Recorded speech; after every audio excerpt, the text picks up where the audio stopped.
Jadi Bapak Joko Widodo itu bisa dikatakan masuk pertama kali ke UGM itu setelah mengikuti serangkaian tes, kemudian diumumkan ya proyek Perintis 1 itu diumumkan pada tanggal 18 Juli 1980. Itu baru pengumumannya saja.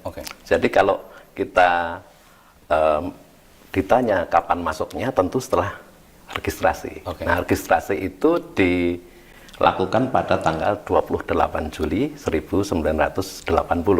Ya, jadi bisa dikatakan bahwa masuknya tercatat resmi di UGM itu adalah 28 Juli 1980. Gitu.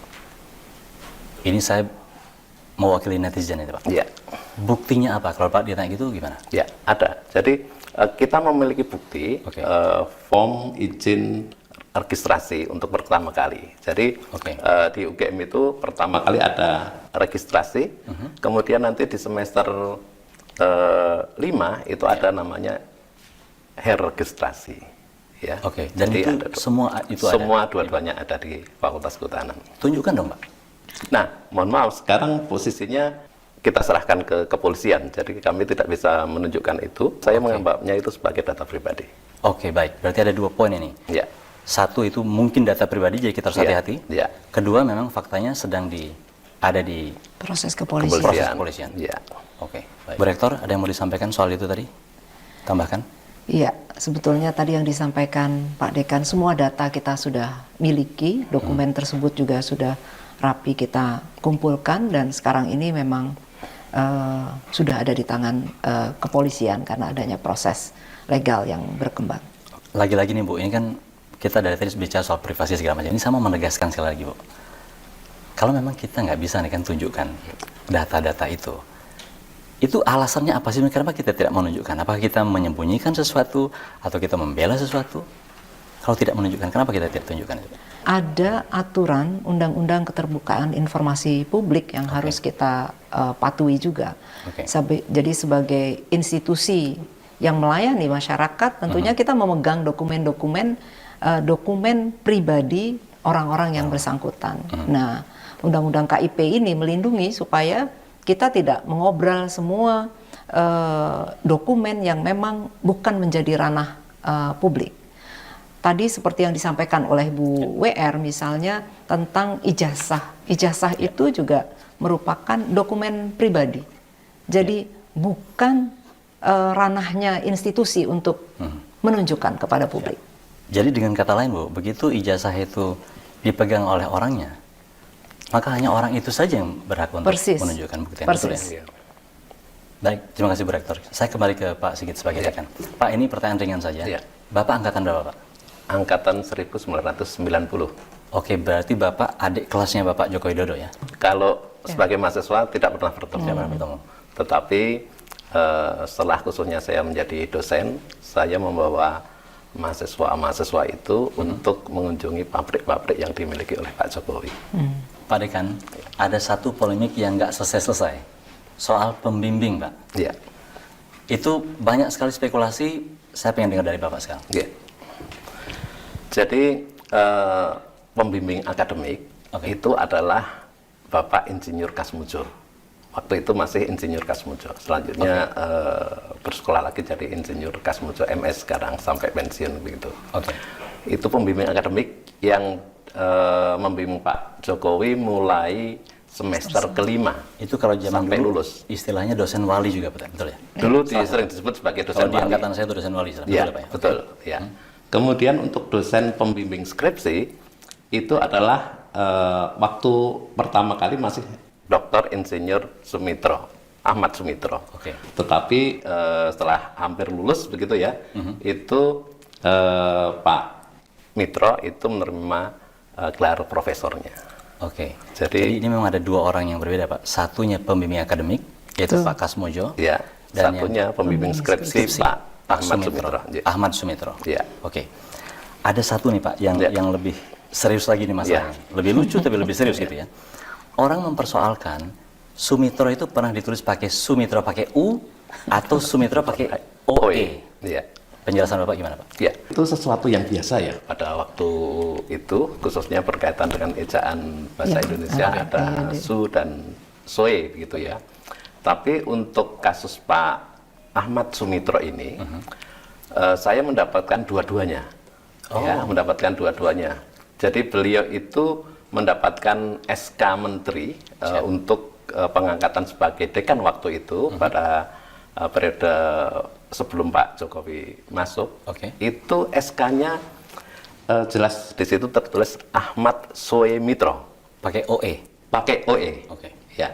Setelah itu kemudian berubah menjadi Ahmad Sumitro. Pakai U. Pakai U. Sehingga apa?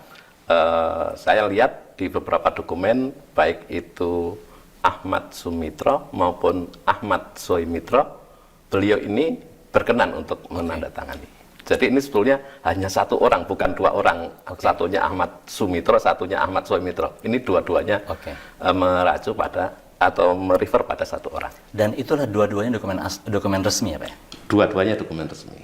Berarti kesimpulannya beliau tidak keberatan dengan itu, kira-kira begitu ya? Betul. Berarti Sumitro dan Soemitro itu adalah orang yang sama. Pak Dekan, masih tentang skripsi Pak nih. Ini yang paling banyak diulik nih. Di lembar pengesahannya Pak, itu nggak ada tanggalnya. Gimana tuh Pak Dekan menjelaskan itu? Ya, baik. Jadi sebagai sebuah karya ilmiah begitu ya, yang dilakukan oleh mahasiswa dan itu disusun pada awal-awal semester, kemudian butuh waktu beberapa saat, kemudian setelah itu diuji, ya, diuji di depan dosen penguji, ada berita acaranya dan lain sebagainya. Kemudian biasanya mahasiswa itu akan melakukan proses revisi terhadap draft yang awalnya disampaikan untuk ujian pendadaran, kalau kami menyebutnya seperti itu.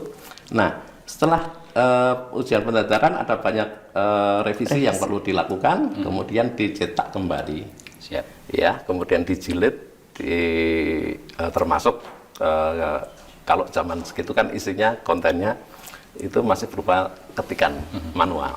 Nah, untuk mempercantik itu biasanya mereka membuat cover tebal, kemudian halaman judul, kemudian halaman pengesahan itu dicetak di percetakan. Kemudian ada lembar pengesahan yang luput barangkali ya, lupa waktu itu untuk memberikan tanggalnya. Ya, itu hal yang saya pikir wajar ya, karena ketergesa-gesaan atau alasan yang lain itu jadi luput untuk itu. Tetapi hal yang penting ya sebetulnya adalah justru ada pada berita acara ujian. Kalau di skripsi itu nggak ada nilainya, tapi kalau di berita acara pendadaran itu ada nilainya. Nilai skripsi ini seperti ini. Nah, nanti setelah itu direvisi.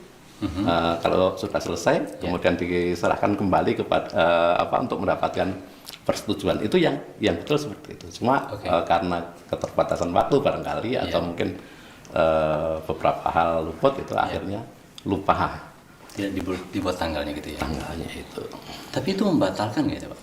Tidak. Kenapa? Karena memang seperti saya sampaikan tadi, justru berita acara yang ada nilainya itu yang dipakai sebagai pedoman untuk diambil sebagai nanti pada saat yudisium itu dimasukkan sebagai nilai skripsi atau problema khusus atau mungkin sebagian fakultas menyatakan itu sebagai tesis. Oh, saya nyambung ke situ Pak, karena ada juga masalah itu.